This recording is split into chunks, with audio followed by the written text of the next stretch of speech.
fi États-Unis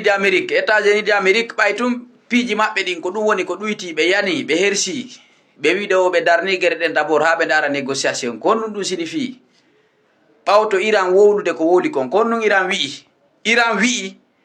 armuji ɗi ɓe utilise ɗin ɗi guereji maɓɓe ɗo ɗi lebbi ɗo fo ko armuji moƴƴinanoɗi depuis 80 année 80 wona année 90 dey wona année 2002 dey ko année ko arme ancien ji ɗi ɓe utilise ɓe inni bientôt ko arme nouveau ji ɗin ɓe woni utilise de kamɓe république islamique d'Iran c'est à dire ko ɗum signifie ɓe inni pure ko woni arde ɗo kon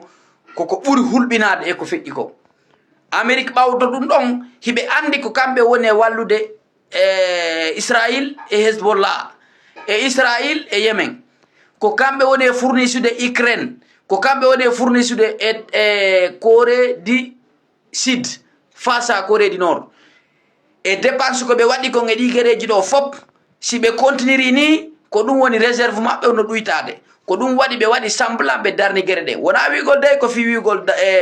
fi wigol ko paix c'est pas la paix Iran noon ɓawto ɗum ko honɗum ɓe wi kamɓe kadi arme ji ɗi ɓe utilise ɗi duuɓi ɗo fof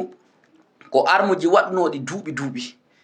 wona arme ji hankiji wona hecciyanki wona rowani ndeya wona rutani ndeya ko arme ji ɗi ɓe waɗuno depuis année 80 par ce que oɗo guere ɓe anduno o hoyta e ɓe daɗodirta e Amérique ko hersa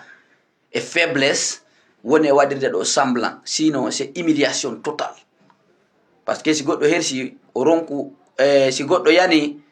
tawi o anda on to yimmi torta haray no hersini awa ko ɗum heeɓi Amérique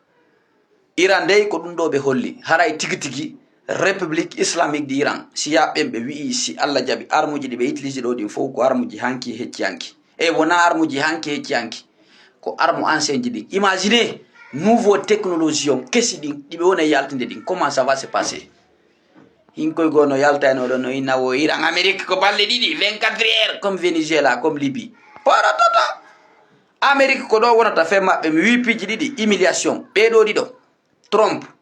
ni Netanyahu ɓeɗo ɗiɗo goɗɗo kara han laworta e oɗo guere kara han o luttirta e oɗo guere ɓay tumɓe wari guide suprême on kamani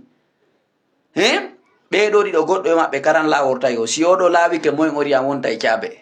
ɗum ɗon tumi andi mankata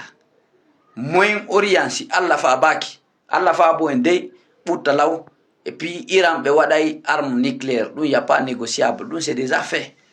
mahintum Amérique wowi piwde himɓe lança missile ji ka maɓɓe mais trop au tard peut être ko Iran wonata premier pays lance o arme nucléaire ka nder république e nder continent américain o min kadi mi fenani on nden fenade ɗon nani ɗi duuɓi ɗo lamma e par goy ɗi duuɓi ɗo lamma e par